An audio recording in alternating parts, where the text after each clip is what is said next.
Hello, fellow traveler. How are you? I hope you're doing well. I hope you're doing your best to look after yourself so that you fill yourself with clarity, with understanding, with knowing, and responsibility for your own life. Today, I want us to look at the drama of life and honestly, the hypocrisy of human nature. You know, we all of us are looking for love outside, and we've abandoned the responsibility of love to other things, and we are each very busy creating things that we think will give us love or will give us the right to love. While in reality, we are love itself, and because we lost it, we think we can create it outside. We should look outside in service. We should look outside in expression to show who we are, to show how we feel, instead of drawing from the outside to in. If we are drawing to the outside to fill in, it means we are empty. We're a void. Unlike space, whereby everything can interact, if it's a void, it means it's darkness. It means it's in a drought, it's a desert. But really, this is my invitation to you.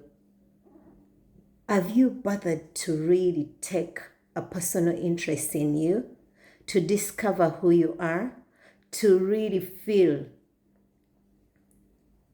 how you feel and how things feel for you, how you interact? Have you seen the drama of your mind? Have you seen that everything is ever changing? Can we bring a change to the way we make the interactions by, first of all, taking responsibility for ourselves, by really finding out, who am I? Am I this body? Am I this mind? Okay, I'm talking, where are these words coming from? Okay, I am feeling. What am I feeling? Why am I feeling like that? What's the reason of my feeling? We have really betrayed ourselves and then we blame it on others.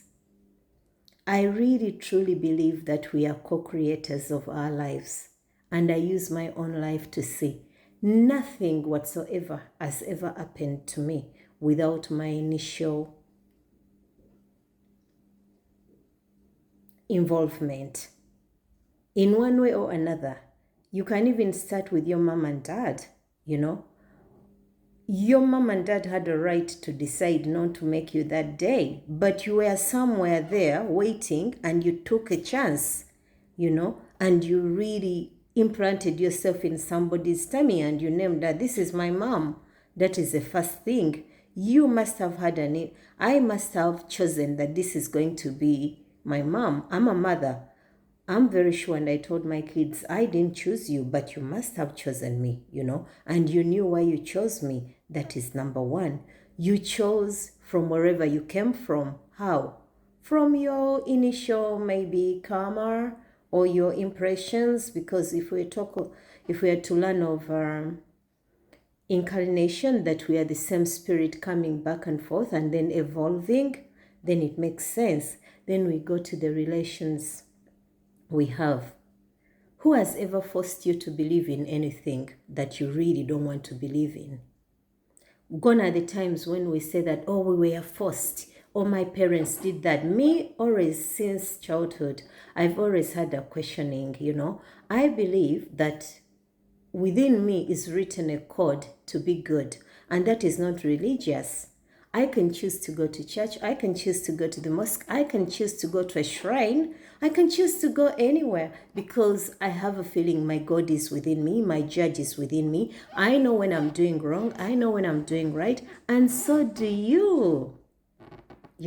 So when we start assigning things we should we should be doing for ourselves, and then we give them to other people, we set ourselves up for disappointment, and we really bring ourselves suffering. Why? No one knows you more than you know yourself. I'm a mother. I've seen a baby born. I've seen a child cry, and I'm wondering, is it the nappies? Is it this? Why are they crying? Up to now, they came from me. But honestly, they don't belong to me because they are not like me. There are some things that are impacted in them. There are some things that are purely their own. There are things that they do, and I'm left to be wondering, wow, my parents, my dad, my mom, my relations, my relatives, I look at them and I'm like, is any one of them like me? And actually, no one is like me. And how do you know that? By really, truly analyzing how you perceive things, how you see them, how you're changing, how we're partially mad. All of us, we are crazy. You know why? Because you're the same person, you're in an act. Have you ever seen, like, let's say, let me give you a scenario. I don't know if any one of you has been apparently heartbroken. Who breaks your heart? You break it. You tell it, this is the person, this is mine. And then the universe and its governors, they tell you that, yeah, this is your husband, this is your wife, this is your child. So you put an ownership code. These people are under your control. They should do what you want. Selfishness, pure selfishness. We are so very selfish, and yet we don't even know it. So I'm calling it out, Human nature, we are spiritual beings who are full of love, who are unbiased and neutral in every way, because there is no wrong, there is no right. Every decision is a decision depending on who is making it and why they're making it. People have reasons for doing what they do, and then we blame it on them. Then we term them because they can't react the way we do. Why do you want somebody to react the way you do? Because you think you are so entitled. You have a right to say you should react like this. Then we go and start telling people, love me like this, touch me like that. Oh my God, my dear, let's wake up to reality. The only person who can truly and honestly and genuinely love you is yourself. It's all up to you. It's all up to me. That's my thought. You can share what you think. I'm just throwing out my perception and what I've come to discover. You look at it. You want to be forgiven. How much are you willing to forgive?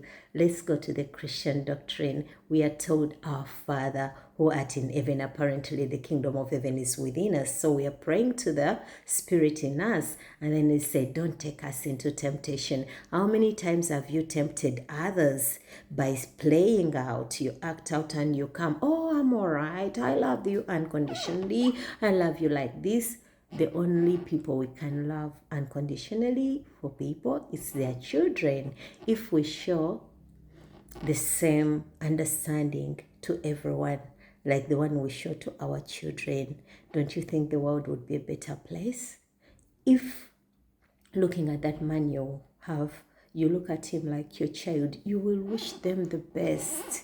If you look at me and you're thinking I'm your daughter or your mom, you would wish me the best, unless you got lost somewhere and your craziness is too much, So if we look at each other like that, do you know that there will be a peace, there will be a love that is not forced?